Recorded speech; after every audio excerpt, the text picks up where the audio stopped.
দর্শক, আমরা আবারও চলে যাচ্ছি নেত্রকোনায়। সেখানে রয়েছেন আমাদের সহকর্মী জিয়াউর রহমান।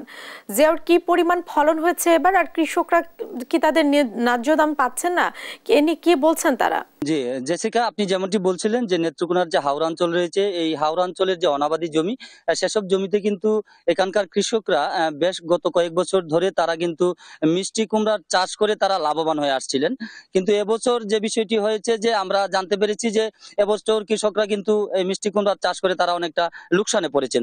তো আমি এখন রয়েছি জেলার যে একেবারে জালিয়ার হাওর, সেই জালিয়ার হাওরের যে পতিত জমি ছিল, সেসব জমিতে এখানকার অসংখ্য কৃষক কিন্তু মিষ্টি কুমড়া তারা চাষ করেছিলেন। তো তারা মিষ্টি কুমড়ার উৎপাদন ভালো হলেও তারা ন্যায্য মূল্য পাচ্ছেন না বলে আমাদেরকে জানিয়েছেন। আমি এই মুহূর্তে একটু কথা বলবো এখানকার একজন কৃষক। আচ্ছা, এবছর আপনার কতটুকু জমিতে কুমড়া করেছিলেন এবং ফলন কেমন হয়েছে, আর কি অবস্থা? আমি এই বছর 30 কাঠা ক্ষেতে মিষ্টি কুমড়া করেছি। প্রায় এই গত 4-5 বছর ধরে মিষ্টি কুমড়া করি ক্ষেতের মাঝে। তো প্রায় 3 থেকে 3.5 লক্ষ টাকা আমার খরচ হয়। মোটামুটি ভালোই চলছে। এই বছর আমি খুবই লোকসানের বাগি, মানে মিষ্টি কুমড়া নিচ্ছে না। অন্য অন্য বছর 14 টাকা 15 টাকা বিক্রি করি। এই বছর দেখা যাচ্ছে যে 60 টাকা 7.5 টাকা দর কয়। এই বছর যা আমি যে একটা ক্ষতিগ্রস্ত হইলাম, মানে বলার মতো না। আমরা মোটামুটি এই কাজ দিয়ে আমরা চলাফেরা করি। আপনারা শুনছিলেন এখানকার একজন কৃষক বলছিলেন যে আসলে তারা লোকসানে পড়েছেন। আমরা একটু জানবো আরেকজন স্থানীয় বাসিন্দার কাছে।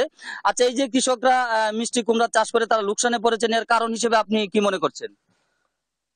ধন্যবাদ দেশ সাংবাদিককে। আমার এই অবহেলিত এলাকা 14 নং মুজাফফরপুর ইউনিয়নের অন্তর্গত চারিতলার সামনের জালিয়ার হাওরের অংশে আসার জন্য। এখানে কৃষকদের সমস্যা হচ্ছে, এখানে রাস্তার সমস্যা।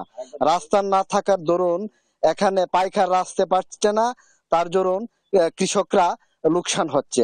আর এখানে শুধু মিষ্টি কুমড়া নয়, এখানে শস্যের ভান্ডার বলা যেতে পারে এই জালিয়ার হাওর এলাকা। এখানে মরিচ, রসুন, পেঁয়াজ অনেক কিছুই হয়। তাই আমি উদাত্ত আহ্বান জানাবো, অচিরেই রাস্তাটি চারিতলা দক্ষিণের মাথা থেকে আগারের ফেরিঘাট পর্যন্ত পাকা করার জন্য দূর দাবি জানাচ্ছি।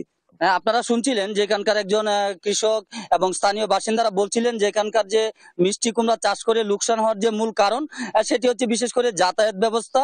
আর এবছর কৃষকরা ন্যায্য মূল্য পাচ্ছেন না। তো আমি জেলা কৃষি সম্প্রসারণ অধিদপ্তরের সঙ্গে কথা বলে যে বিষয়টি জানতে পেরেছি, এবছর জেলার যে অনাবাদি জমি হাওড়াঞ্চলের, সেই সব জমির মধ্যে কিন্তু 730 হেক্টর জমিতে মিষ্টি কুমড়ার চাষ হয়েছে।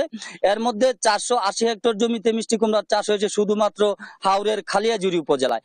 আর জেলায় সব মিলিয়ে শাকসবজি চাষ হয়েছে 7,800 হেক্টর জমিতে।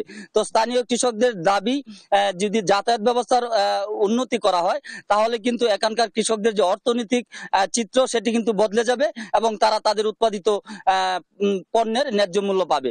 এই ছিল আমার কাছে নেত্রকোনার হাওড়াঞ্চল থেকে মিষ্টি কুমড়া উৎপাদনের সর্বশেষ পরিস্থিতি।